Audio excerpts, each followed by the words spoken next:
Hello students, आप सभी का क्लास 12th में वेलकम है। आज के इस वीडियो लेक्चर में हम सोशल साइंस की स्टडी करेंगे।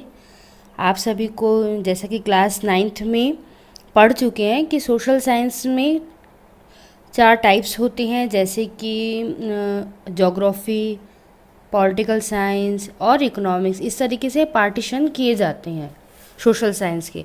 तो आज के हम इस वीडियो लेक्चर में इकोनॉमिक्स के बारे में पढ़ेंगे।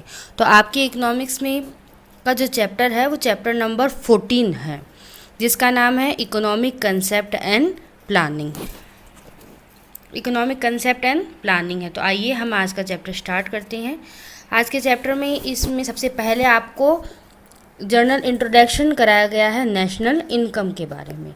देखिए, जहाँ इनकम की बात आती है वहाँ वैसे ही टॉपिक बहुत ही इंटरेस्टिंग हो जाता है, क्योंकि यहाँ इनकम यानी कि आय आ रही है। ठीक है, तो इनकम को मैं एक आपको नॉर्मली जनरल वे में अगर मैं आपको बताऊँ, आम बोलचाल की भाषा में, कि इनकम का मतलब है कि किसी ना किसी रूप में हमें पैसे प्राप्त होना, यानी मनी के रूप में हमें कुछ प्राप्त होना। जैसे कि हमारे फादर है, वो या तो हो सकता है कि बिजनेस कर रहे हो या कहीं सेवाएं दे रहे हो, यानी कि कोई गुड्स और सेवाओं के बदले में, सर्विस के बदले में जो भी हमें प्रतिफल या रिटर्न प्राप्त होता है उसे हम क्या कहते हैं? इनकम कहते हैं। हमारे फादर है जो कहीं बिजनेस कर रहे होंगे, तो वो अपना माल को सेल करके, यानी अपने माल को या प्रोडक्शन को बेच करके जो प्रतिफल प्राप्त करते हैं, यानी जो रुपए प्राप्त करते हैं, वो क्या कहलाता है? इनकम। वैसे ही कोई डॉक्टर है, कोई इंजीनियर है, या कोई चार्टेड अकाउंटेंट है या टीचर्स है, तो उनको क्या मिलेगी? सैलरी मिलेगी। तो ये सैलरी उनके लिए क्या हो गई है? इनकम हो गई है। वैसे ही इसमें आपको नाम से समझ में आ रहा है नेशनल इनकम। नेशनल यानी कि राष्ट्रीय आय, यानी यहाँ हम पूरे देश की राष्ट्रीय आय के बारे में जानेंगे कि हमारा देश में टोटल कितनी आय है। ठीक है, इसके लिए हमें क्या करना होता है कि ये देखा जाता है कि कोई भी पर्सन कितने फैक्टर से या कितने साधनों से इनकम कमा सकता है। तो हम आगे आज के चैप्टर में यही देखेंगे कि नेशनल इनकम क्या होते हैं और उनके इनकम को कमाने के क्या फैक्टर होते हैं। तो यहाँ मैं एक बार आपको ब्रीफ इंट्रोडक्शन दे देती हूँ। तो यहाँ हम बोलते हैं कि साधन में कहा जाता है कि 4 तरीके के साधन होते हैं। कौन कौन से? एक तो होती है लैंड। लैंड का मतलब क्या हुआ? भूमि। अगर हमारे पास में भूमि है या लैंड है तो हम क्या करेंगे? या तो उसमें फैक्ट्री ओपन कर लेंगे, या उस लैंड को हम किसी और को रेंट के रूप में दे देंगे। तो उससे हमें क्या प्राप्त होगा? रेंट। तो आपकी इनकम हो गई। ठीक है, आगे हम बोलेंगे ये लेबर है। ठीक है, सेकंड हमारा पहला रेंट था और दूसरा हमारा लेबर है। लेबर के रूप में कैसे? यानी कि हम कहीं पारिश्रमिक करें, चाहे वो टीचर के रूप में, चाहे डॉक्टर के रूप में, या फिर वैसे ही अगर हम पारिश्रमिक करें, श्रम करें, तो हमें क्या प्राप्त होगी? सैलरी प्राप्त होगी, यानी कि हमें रुपए प्राप्त हो जाएंगे। सेकंड तरीका ये है आपके इनकम कमाने का। फोर्थ आपका साधन कौन सा हो जाता है कि कैपिटल। कैपिटल यानी कि आपकी पूंजी, यानी सपोज आपके पास में 1 लाख रुपए है, यानी 1 लाख रुपए, उसको आपने किसी को इंटरेस्ट दे दिया या किसी में आपने उसे इन्वेस्ट कर दिया, तो आपको क्या मिलेगा? उसकी वजह आपको इंटरेस्ट मिल जाएगा। तो लैंड से हमें क्या मिला था? रेंट। और लेबर से हमें सैलरी मिल गई थी, और यहाँ पे कैपिटल से हमें क्या मिल गया? इंटरेस्ट। ये 4 तरीके हो गए आपके कमाने के। 3 तरीके हो गए। अब फोर्थ अपना क्या हो जाएगा? एंटरप्रेन्योरशिप, या फिर हम क्या बोल सकते हैं? फर्म। जैसे कि बहुत बड़ी फैक्ट्री है या फिर फर्म है, फर्म से हमें क्या मिलेगा? प्रॉफिट। बहुत बड़े बड़े मार्केट होते हैं, एंटरप्रेन्योरशिप होती है, तो वहाँ से हम सारा माल फैक्ट्री से वहाँ जाता है, और फिर वो अगर बेचते हैं तो हमें क्या प्राप्त होता है? प्रॉफिट। यानी हम बिजनेस करते हैं तो हमें क्या प्राप्त होता है? प्रॉफिट। तो हम आज की यही क्लास में ये सीखने वाले हैं कि ये जो 4 फैक्टर है कौन से, मैं फिर रिवाइज कर दूँ। लैंड यानी कि भूमि, लेबर यानी कि श्रम, और कैपिटल यानी कि पूंजी, और फर्म या एंटरप्रेन्योरशिप यानी कि आपकी कोई भी फर्म। इन सब से हम अर्न कर सकते हैं किस रूप में? रेंट के रूप में, सैलरी के रूप में, इंटरेस्ट के रूप में और प्रॉफिट के रूप में। तो ये हमारी क्या हो जाती है? इनकम हो जाती है। वो ही हम एक नेशनल यानी पूरे राष्ट्र के रूप में हम इसको जानेंगे कि हमारे पूरे देश की कितनी इनकम है। ये इनकम की हम जानकारी हम कैसे प्राप्त कर लेती है सरकार? तो हम यहाँ पे, आपने कभी सुना होगा कि हम रिटर्न भरते हैं। ठीक है, इनकम टैक्स का रिटर्न भरते हैं। वहाँ से क्या हो जाता है? गवर्नमेंट को सभी तरीके की जानकारी प्राप्त हो जाती है। तो आइए अब हम यहाँ पे आपकी बुक्स की जो लैंग्वेज है उस तरीके से हम, यानी अभी तो हमने आम बोलचाल की भाषा में हमने सीखा कि इनकम क्या होती है, अब यहाँ पे हम थोड़ी इकोनॉमिक लैंग्वेज में हम यहाँ सीखते हैं कि नेशनल इनकम क्या होती है। तो general introduction of national income. I hope आप सभी को आज की क्लास में बहुत ही इंटरेस्ट आने वाला है और आपको सभी को ईजी वे में समझ में आने वाला है। We use the term income many times in everyday life. हम हमेशा अपनी लाइफ में करते हैं कि आज तो हमारी इनकम कम है या इस साल हमारी इनकम क्या है, ज़्यादा है, ये हम यूज़ करते हैं। Income is the measurement of welfare. Welfare यानी कि आपका कल्याण, यानी कि हम जब तक इनकम नहीं कमाएंगे जब तक हमारा डेवलपमेंट हो पाएगा नहीं हो पाएगा ऑफ ए पर्सन और a family. We know that income is not the only determinant of welfare, केवल आपकी कल्याण के लिए नहीं, but it is one of the most important factor among many other। हमारी इनकम कई फैक्टर के रूप में काम आ सकती है। अगर हमारी इनकम ज़्यादा अच्छी होगी तो हम एक अच्छी स्कूल में स्टडी करेंगे, एक अच्छी फैसिलिटी के रूप में रहेंगे तो अदर काम में भी आती है। आगे कहा गया है the income of a person और family show the physical life social status. जैसे कि इनकम के रूप में हम कह सकते हैं कि वो आदमी बहुत ज़्यादा रिच है या फिर वो आदमी बहुत ज़्यादा पुअर, ये हम किससे डिसाइड करते हैं, इनकम से। And economic progress to a large extent just like a person और family the income of a nation can also be determine. ठीक है, आइए हम इसकी थोड़ी हिंदी मीडियम के हिसाब से भी पढ़ लेते हैं, वैसे हमें समझ में आ रहा है। राष्ट्रीय आय का सामान्य परिचय। हम रोज़मर्रा की ज़िंदगी में कई बार आय शब्द का उपयोग करते हैं। आय किसी एक व्यक्ति परिवार के कल्याण के लिए नहीं है का पैमाना है, पर हम जानते हैं कि केवल एकमात्र कल्याण का ही निर्धारण नहीं है, बल्कि यह एक क्या है, कई रूप में कई महत्वपूर्ण कारकों में से एक है। व्यक्ति या उसके परिवार की आय से भौतिक जीवन, सामाजिक स्थिति और आर्थिक प्रगति काफ़ी हद तक देखते हैं। हम हमारी प्रोग्रेस को कैसे देखते हैं, जहाँ हम पहले 10,000 कमा रहे तो हमारी प्रोग्रेस कैसे देखेंगे, जब वहाँ हमें 15,000 मिलेगा तो हम क्या कहेंगे, अब हमारी प्रोग्रेस थोड़ी अच्छी है। तो हमने किससे डिटरमाइन किया, आपकी इनकम से ही किया। तो जिस तरह किसी व्यक्ति या परिवार की आय भी निर्धारित की जा सकती है, वैसे हम पूरे देश की भी करेंगे। ठीक है, आगे कहा गया है, अभी आपको ये समझाया जा रहा है कि ये जो नेशनल इनकम का आपका चैप्टर है वो आपको पढ़ने की ज़रूरत क्यों पड़ी।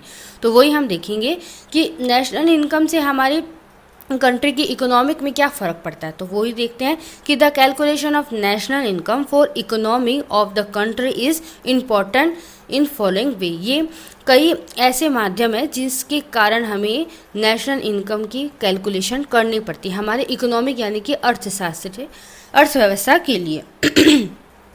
सबसे फर्स्ट पॉइंट आप यहाँ देख रहे हैं कि national income is the indication of the economic progress and economic condition of a country.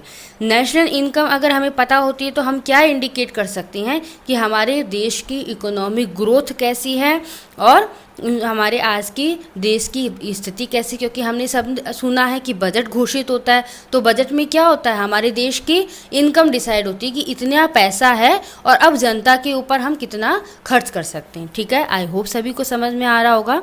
We can compare the economic of other countries on the base of national income.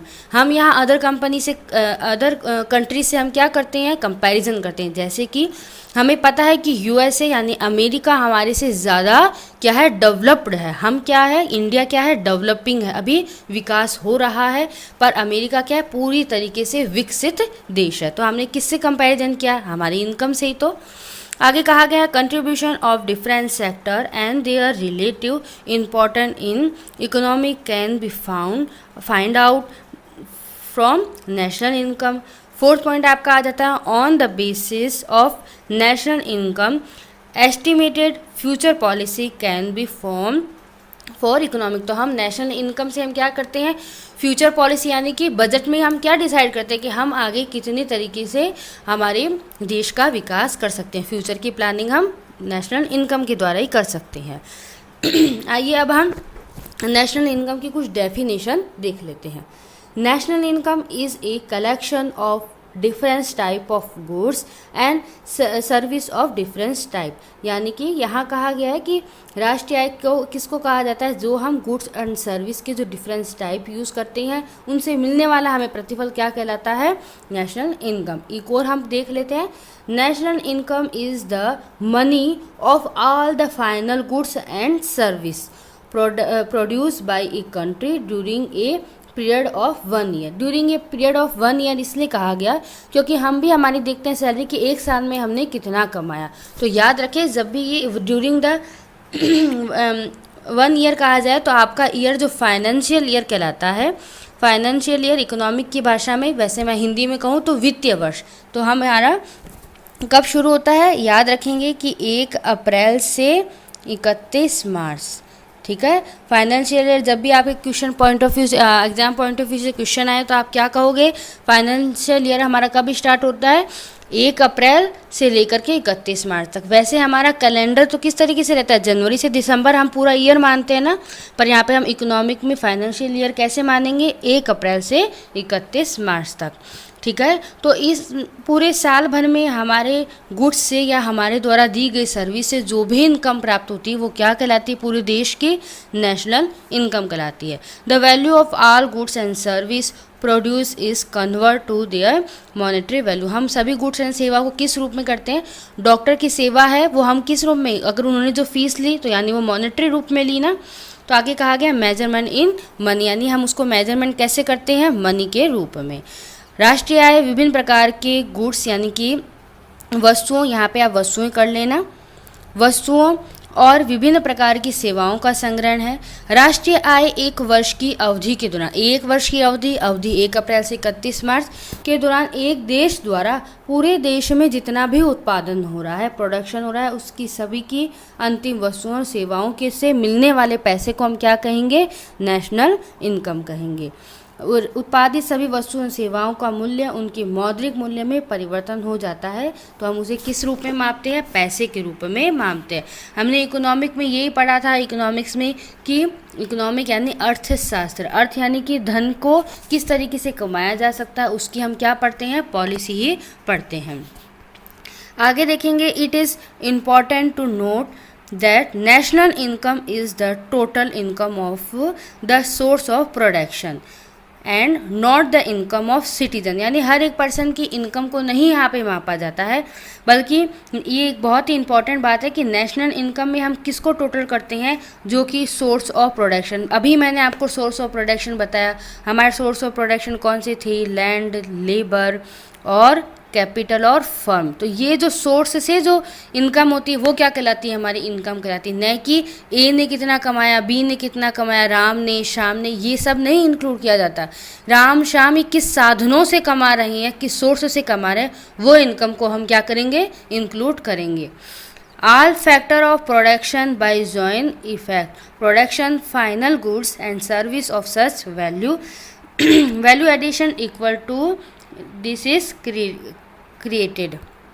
आगे हम इसमें हिंदी भी देख लेंगे कि यह ध्यान रखना महत्वपूर्ण है कि राष्ट्रीय आय उत्पादन के स्रोत यानी अभी मैंने बताया आपको रिसोर्स कि कुल आय है, न कि नागरिकों की, यानी हर एक पर्सन की आय से नहीं, ये पर्सन किन साधनों से कमा रहे हैं, साधन तो केवल से आ रही है, उनसे होने वाली आय। संयुक्त प्रयासों द्वारा उत्पादन के सभी कारक व अंतिम वस्तुओं एवं सेवाओं की ऐसे मूल्य की सेवाओं का उत्पादन मूल्यवर्धन के बराबर बताया गया है। आगे हम देखेंगे द फैक्टर ऑफ प्रोडक्शन। अब आपको यहाँ पे फैक्टर बता रहे हैं यानी कि रिसोर्स बता रहे हैं। आप प्रोडक्शन यानी कि उत्पादन किन किन फैक्टर से कर सकते हैं, किसका, आपकी इनकम का। Are gives rewarded from for their factor services. ध्यान दें, यहाँ से बहुत इंपॉर्टेंट बात आ रही है। कहा गया रेंट टू लैंड, लैंड से हमें क्या प्राप्त हो रहा है, रेंट प्राप्त हो रहा है, और लेबर से हम क्या प्राप्त करेंगे, वेजेस, ठीक है, वेजेस। आगे कहा गया इंटरेस्ट यानी कि कैपिटल से हम क्या प्राप्त करते हैं, इंटरेस्ट। केवल ये 4 ही साधन होते हैं। और थर्ड हो जाता है हमारा, फोर्थ हो जाता है इंटरप्रेन्योरशिप यानी कि फर्म से हम क्या प्राप्त करेंगे, प्रॉफिट। ये आपको बताया गया है। The payment receive by all factor, ये सभी जो 4 फैक्टर से जो भी पेमेंट रिसीव होता है वो हमारे लिए क्या होता है, इनकम होता है। Thus, whatever is produced is received as factor income by the factor of production, इनसे मिलने वाली इनकम को हम क्या कहेंगे, फैक्टर प्रोडक्शन कहेंगे, income by factor of production. तभी भी क्वेश्चन आ जाए तो आप बहुत ही आराम से लिख सकेंगे इसका answer. Therefore gross national income equal gross national income for a country. यहाँ ये कहा गया है कि ग्रॉस नेशनल प्रोडक्शन, यानी कि हमने जितना प्रोडक्शन किया, प्रोडक्शन इन सब से किया, इससे मिलने वाला हमें जो इनकम ही क्या होगी, दोनों इक्वल होगी। हम अगर 100 रुपये कमाते हैं तो वो 100 रुपये ही हम खर्चा भी कर देते हैं ना, तो अगर 100 से ज़्यादा आपने कमाया नहीं तो खर्चा भी आपका ज़्यादा होगा क्या, नहीं होगा। यानी जितना हम कमाते उतना ही क्या किसके बराबर होता है, आपके खर्चे के बराबर। तो ये दोनों क्या होंगे, इक्वल होंगे। आई होप समझ में आ रहा होगा आपको।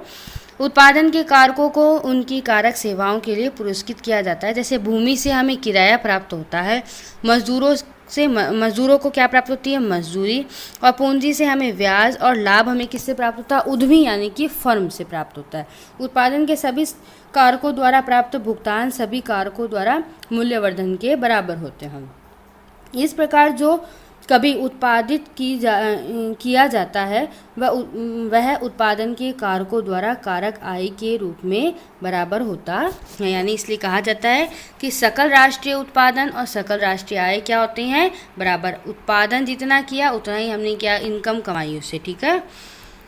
आगे कहा गया, it may be simply said that national income is the sum of income received by all factor of production। अभी जो हमने फैक्टर पढ़े इनसे इनकम हम सारी क्या कर लेंगे, इंक्लूड कर लेंगे। सिंपली उसे हम क्या कहेंगे, नेशनल इनकम।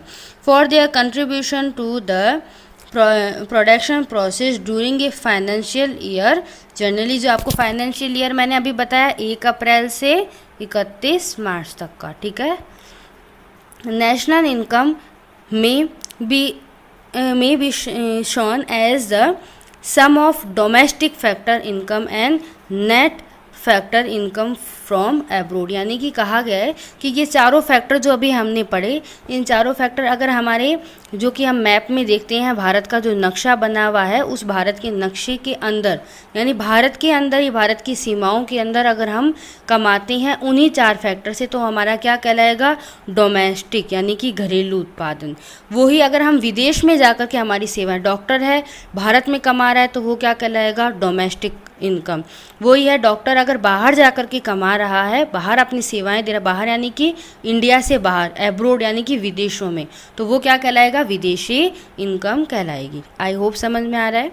कहा गया यह केवल इतना कहा जा सकता है कि राष्ट्रीय आय किसी देश में वित्तीय वर्ष यानी कि फाइनेंशियल ईयर के दौरान अगर उत्पादन के सभी कारकों के द्वारा प्राप्त आय का योग होती है। राष्ट्रीय आय को घरेलू कारक यानी घरेलू यानी कि आप भारत के सीमा के अंदर कमा रहे हैं, वो आपकी आय घरेलू आय कहलाएगी। विदेशों में जाकर के आप कमा रहे हैं तो वो आपकी क्या कहलाएगी, विदेशी आय कहलाएगी। आगे कहा गया है कि there are many form of national income, यानी नेशनल इनकम के राष्ट्रीय आय के बहुत से स्वरूप हैं।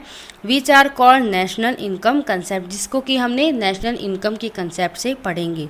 All these concept have specify scientific name, हर एक कंसेप्ट को यहाँ पे स्पेसिफाई हम साइंटिफिक नेम भी देंगे, उनका मीनिंग भी समझेंगे और उनका यूटिलाइजेशन भी हम समझेंगे। आज की हमारी क्लास में नेशनल इनकम को समझाना था। आगे कहा गया है among them are GDP word बहुत सुना होगा, gross domestic product, gross domestic product, domestic यानी आपके भारत की सीमा के अंदर कितना प्रोडक्शन किया गया है। Net domestic product, gross national, जहाँ नेशनल आ गया यानी कि आपने विदेश में जाकर के कितना कमाया, ठीक है। Even those they are separate from each other, all this concept exhibited the income of an economic. कहा गया है कि राष्ट्रीय आय के कई रूप हैं जो कि हम राष्ट्रीय आय अवधारणा से समझेंगे। कहा जाता है सभी अवधारणाओं को वैज्ञानिक नाम, उनका अर्थ और उपयोगिताएं भी होती है। यहाँ पे जीडीपी, नेट डोमेस्टिक प्रोडक्ट, यहाँ नेट डोमेस्टिक को हम क्या बोल देंगे, सकल घरेलू उत्पाद, या फिर राष्ट्रीय सकल राष्ट्रीय उत्पाद, नेशनल को क्या हो जाएगा, राष्ट्रीय उत्पादन हम समझेंगे। ये सभी एक दूसरे से बहुत ही अलग तरीके से अपना महत्व रखती है। आगे कहा गया है कि generally the gross domestic product is use to measure the performance of an in economy, यानी हमारे भारत डोमेस्टिक यानी हमारे भारत में जितना भी प्रोडक्शन हो रहा है उससे हमें क्या मेजरमेंट किया जा सकता है कि हमारी इकोनॉमिक यानी हमारे इंडिया की अर्थशास्त्र की क्या परफॉर्मेंस है। The sum of the monetary value of all the final goods and service product in the domestic border of the country during a financial year is called GDP, यानी कि GDP gross domestic product, जो कि यहाँ नाम इसका full दिया हुआ है। ध्यान दें, हो सकता है आपके क्वेश्चन में जीडीपी का फुल फॉर्म पूछ लिया जाए तो आप क्या लिखोगे, ग्रॉस डोमेस्टिक प्रोडक्ट, यानी कि सकल घरेलू उत्पाद। सकल घरेलू उत्पादन आप अच्छे से समझ गए हैं। हमारे पूरे फाइनेंशियल ईयर यानी कि एक साल के अंदर हमारे भारत के अंदर जितना भी उत्पादन किया जा रहा है उन सभी कारकों उन्हीं सभी साधनों के द्वारा जो भी इनकम कमाई जाती है वो हमारी क्या कहलाती है, सकल घरेलू उत्पाद या ग्रॉस डोमेस्टिक प्रोडक्ट। आमतौर पर सकल घरेलू उत्पादन का उपयोग अर्थशास्त्र के प्रदर्शन को मापने के लिए किया जाता है। एक वित्त वर्ष के दौरान देश की घरेलू सीमाओं में उत्पादित सभी अंतिम वस्तुओं और सेवाओं के मौद्रिक मूल्यों का योग जीडीपी कहलाता है। आई होप आप सभी को आज की क्लास समझ में आई होगी। आज को हमने नेशनल इनकम को समझा, नेशनल इनकम क्यों पढ़ी जाती है ये हमने समझा। आगे की हम क्लासेस में हम देखेंगे नेशनल इनकम की बहुत सी अवधारणाएं होती है, जैसा कि थोड़ा हमने आपको बता दिया है, जैसे कि जीडीपी, एनडीपी यानी कि सकल घरेलू उत्पाद, सकल राष्ट्रीय उत्पाद यानी कि ग्रॉस डोमेस्टिक प्रोडक्ट और नेट डोमेस्टिक प्रोडक्ट के बारे में हम जानकारी लेंगे। और नेशनल इनकम को हम कैसे मेजरमेंट कर सकते हैं यानी कि कैसे माप सकते हैं उसको हम आगे की क्लास में हम पढ़ेंगे। So thank you.